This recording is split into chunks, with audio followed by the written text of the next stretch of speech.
You're listening to LCC Alumni Stories, a show dedicated to highlighting the amazing alumni of Lansing Community College. I'm Steve Robinson, president of LCC, and on each episode, I have the awesome privilege of getting to know one of our many inspiring alums and hearing about their experiences at and since leaving LCC. The LCC alumni community is expansive and far-reaching. They're an incredibly diverse group of people, representative of all walks of life, working in hundreds of industries across the country. LCC Alumni Stories shines a bright light on alumni who make a positive contribution to their community and showcases those who have overcome obstacles and barriers to achieve academic and personal success. These are their dynamic stories. My guest today is Siso Dhladhla, and he is a fairly recent alum of LCC from 2014. Siso is a marketing and design specialist at Downtown Lansing Inc. Siso, it's so great to have you as one of the first guests on Alumni Stories. Yes, I'm excited to be here. 2 is actually my favorite number, so it's good seat. 2 is a good number, and you know, we met talking outside on the LCC campus. Tell me a little bit about your time here and what you studied. So I was studying photographic imaging. I did not finish my certification, but I still greatly appreciated my time on campus. I moved back from Chicago in about 2013, and I was working, doing creative projects on my own, but I really wanted to increase, my knowledge and understanding of photography. I had positive recommendations from one of my favorite photographers at the time. Shout out to Aaron Bell, also known as Ooh Boogie. Really, really great photographer. Ooh Boogie, what kind of stuff does this photographer do? So he does a lot of portraiture, lifestyle, and it just was really fascinating to me. But when I learned about his understanding of optics and how he could technically break down a camera to complement his natural ability to take a good photo, I really wanted to be part of the program. His schooling actually got him a job in an eye clinic because he had an understanding of how the eye worked, and that's directed to his understanding of optics based from the class. So that's fantastic. We can probably put a link to that work in the show notes for the podcast. So you picked up some, I'm guessing, great and valuable skills when you were here in photography and imaging. What kind of things did you learn that you've been able to apply outside of LCC? Well, really, it wasn't until I took that class or those classes that I was able to begin shooting in manual mode. And just a disclaimer, a photo is a photo. You can take a great photo on any mode, on any piece of technology, and it doesn't matter. That being said, there is a certain sense of accomplishment that comes from being able to break down the camera before the shoot and then get the image that you see in your mind by dialing the knobs on your own. It's just, there's this technical proficiency and an understanding and accomplishment that comes from that. So before I started taking those classes, I wasn't thinking about ISO, wasn't thinking about aperture, wasn't thinking about any of the many dials on the camera. I was just trusting it to make decisions for me. So it was very empowering. Well, I know exactly what you're talking about. To me, it's like knowing how to drive a manual transmission in a car, right? Exactly. And you know what, without going off on a long tangent, I had another podcast that's called Teachable Moment. And one of the episodes was one of our photography faculty at my previous college explaining how manual mode works, because you really do need to know, the ins and outs of how those images get made. So that's cool. So you learn that in our program. And that happens a lot. As students pick up transferable, important skills and they move them out, and what did you do with that ability to really break down a camera and build an image with all those technical specs? Well, there's 2 things. One, just as a real life example of the transferable knowledge, the job that I had before, an interview question that they gave me was, explain something to me. And what I explained to them was my photography process through the understanding that I gained from the classes. And it was really high level, but I broke down the separate parts and why I choose to shoot in manual. And that, along with the rest of the interview, really was helpful. The other thing that I really gained, or how I currently use the knowledge, is really more so confidence, right? I am in an entrepreneurial space, right? I learned about entrepreneurship, about 6 years ago, and it really has changed how I think about things. And I work now to, instead of focus on problems, I work to focus on finding solutions. Now, being entrepreneurial with this photography, there was a certain point in time where I didn't feel confident enough to, say, go for the jobs that I wanted to, or strike up conversations in order to complete projects that I wanted to, because I knew internally, if we go until a certain limit, I can only swim until this far. Okay, so I understand. Taking these classes, though I did gain technical knowledge, I also gained just an internal confidence. What I really like to share about my experience with these classes, though, is how, regardless of how beneficial and valuable they were, because I didn't finish, I was the first one to put a certain stigma on myself, as if I didn't do enough, or I didn't come far enough, or I didn't finish or complete. Okay. Now, my introduction to the entrepreneurial world really brought forth the reality that what you really need is practical and applicable knowledge. Right. If you have a degree, if you have a certificate, if you have letters after your name, that's fantastic and advantageous. Leverage that.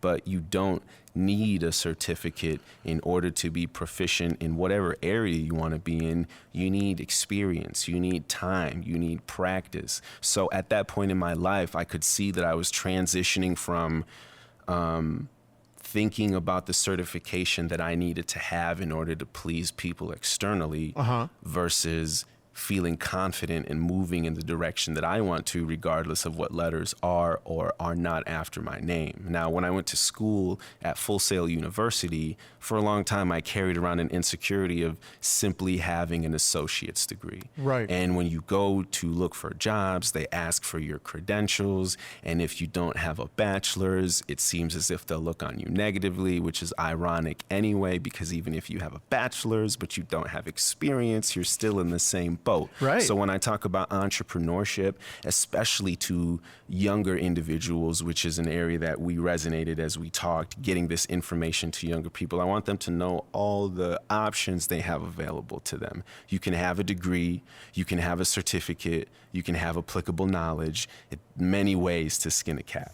Well, and I love so many things about what you said, but one thing that I would love a lot of people to know is that there are a lot of community college experiences that students have, and they pick up real world experience, and before getting a certificate or a degree, they move out into success. So Right. we have programs where students, the employment market is so hot that when they get the predicate skills at the beginning of a program, they can go off and get a great job. Right. So I think you make an excellent point, because it gets to how we count success. Certainly some kind of spark or fire happened here at LCC with you, and that has translated into success for you, which Absolutely. is awesome. So your role with Downtown Lansing Incorporated is pretty exciting, because it sounds like you're leveraging some of those experiences and the knowledge that you picked up to really tell the region's story, to Right. tell the downtown story. What is that story, and how are you telling it? Well, that is a question that I can't help but answer without a biased perspective, That's okay. because we're in essence talking about where I grew, or where grew me. Everything that I am now, the things that people compliment me for, the expectations people have for me, I learned in the 517. All right. I'm a mass of experiences in the school system, different parts of the city, as well as being taught by someone who's from a different culture. I think what I hope everyone would think for themselves, but I'm an interesting mixture of elements, and I cannot separate myself from where I am from. And I don't necessarily need to live here to love here, but because so many of the things that I love and I learned and I do are here, I like being here, and I can't help but talking emphatically about here, Yeah. because here is where I picked up the things that I'm extremely emphatic about. So I'm biased. I understand, especially in these times, working at Downtown Lansing Inc., we're promoting and advancing businesses. Business is tough right now, but if Yeah, you ask me it how is. things are, I'm going to say, again, also thinking entrepreneurially, we'll be fine. there are good things going on right now. Right. There is a lot of difficulty. There are empty buildings and holes in other areas of our city. Right. But I look at those as opportunities to fill them with things that are amazing. Well, you took a word out of my mouth, because when I was listening to you talk, I thought about opportunities, right? There's a challenge right now, but obviously this, well, you called it a bias. I almost might call it a grounding, right? You're grounding from the 517 from Greater Lansing, brought you back from Chicago, a pretty cool place, right? But here you are. How do you explain that? What's special about Lansing that would bring you back from the Windy City? See, now this is what I was really getting excited to talk about, because you and I can do a couple things here.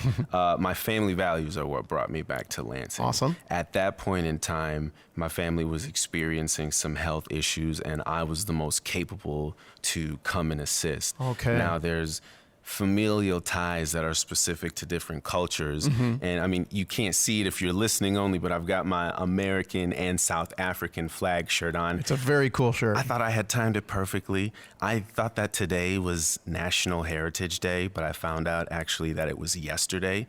But this was a day that was originally Shaka Zulu Day, right? And my big brother's name is Shaka. So anything that's about celebrating Africa, I'm definitely there for. And we talked a little bit about some of the things you've done in the past life regarding that section of culture. But really, my family responsibilities brought me back. So you came back to care for family members. Absolutely. And a really important part of your identity and heritage. Absolutely. And even your last name is a Zulu last name, Yes, right? yes.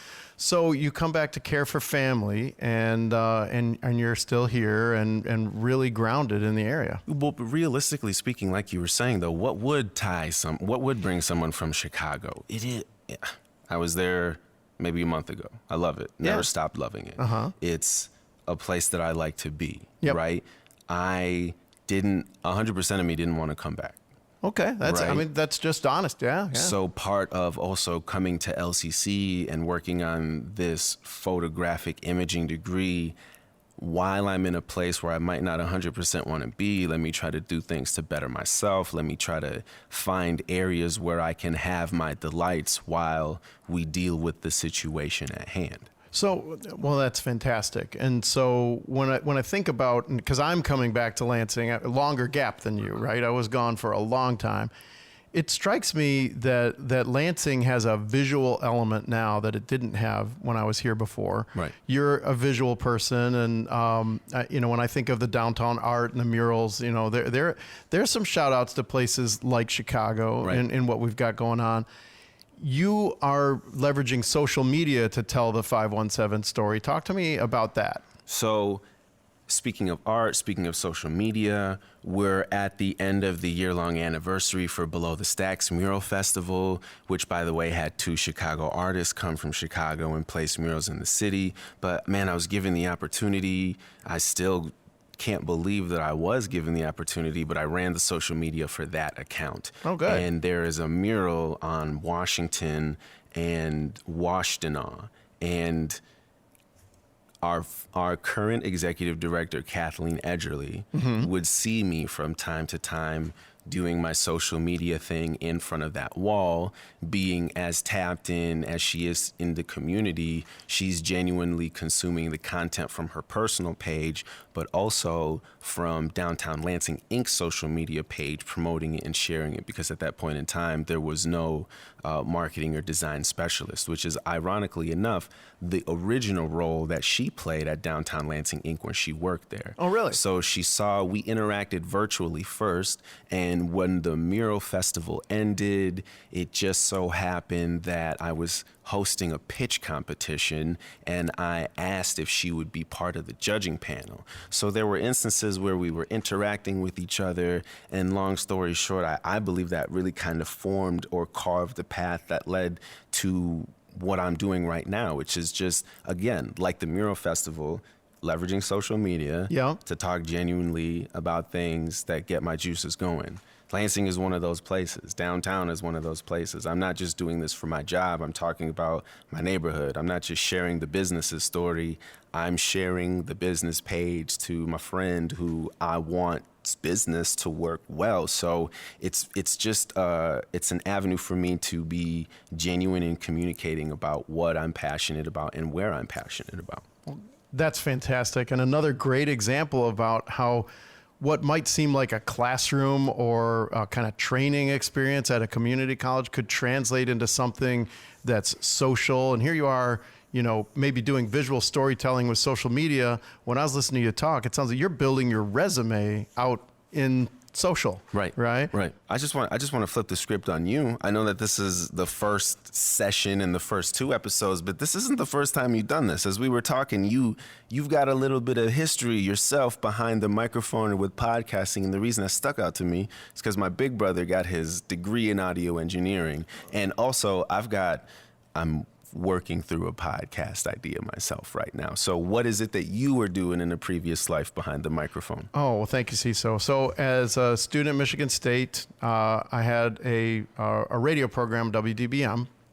I had a bunch of teachers and friends at MSU from the African diaspora, countries all over the continent, and I just fell in love with African pop music. So I started a program on Sunday mornings where we read news stories off the AP Wire about the continent of Africa. And I had guests on, kind of highlighting the countries where they had come from and mostly just playing great pop music. It's been a long time. But I've done podcasting professionally as a college leader, mostly to help tell people's stories. That's one of the reasons I've loved our conversation. So you took classes at LCC that translated into success for you. That is why we're here. And those stories are worth telling. So I've done a podcast that I call Teachable Moment, where folks take one idea and use it to have great dialogue. There's this Alumni Stories podcast. I've got one about sort of the public perception of community colleges. As you do your podcast, I would love to help. I've got a slide deck for that helps amateurs get started with podcasts, and that's all I am. I'm an amateur. This podcast is going to be a little glitzier because we've got really talented digital media people at LCC. Right. They're going to put a nice polish on it. But thank you for asking.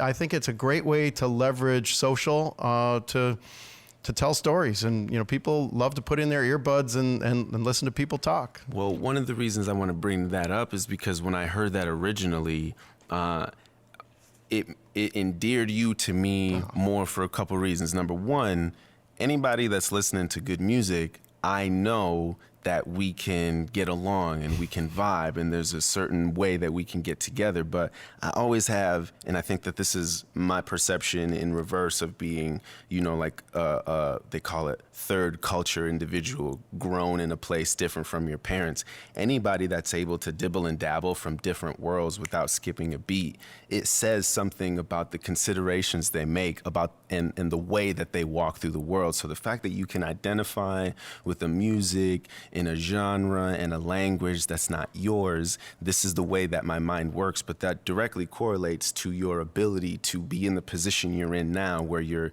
basically trying to make a place for a lot of different kinds of people, and you have to be able to listen to these different kinds of music and eat these different kinds of foods for the sake of being able to have community with these kinds of people. And then that's further stamped by, if you're using the podcast medium, really what you're doing on your podcast is literally what you're doing for your job, which is trying to find the best way to instruct and push people forward. So I just thought that was really cool. Well, Siso, thanks for that. And if you study the history of teaching, great teaching is dialogic, right? It's about dialogue, Right. And it's about things like culture and language and the things that we produce because we're human. So Right. I agree with you. And it was really cool to connect with you. Yeah. That's it. Thank you. Right. Siso, it's been so great to talk to you, and I know we're going to be working with Downtown Lansing much more. Thanks for telling your LCC story, Absolutely. And I can't wait to see you out in the community. Thank you so much for having me. It was a true pleasure. Yeah. This episode of LCC Alumni Stories was recorded and engineered by Steve Robinson in the Michigan Room at LCC's downtown campus and produced virtually by Brock Elsasor from LCC's Digital Media, Audio, and Cinema program. The soundtrack is licensed to the college through DeWolf Music. Thanks for listening. Tune in to future episodes and learn more about what our alumni have been up to. If you're an LCC alum and want to share your story, send me an email at steve_robinson@lcc.edu. Until next time, keep learning This has been LCC DMAC, Lansing Community College Digital Media, Audio, and Cinema.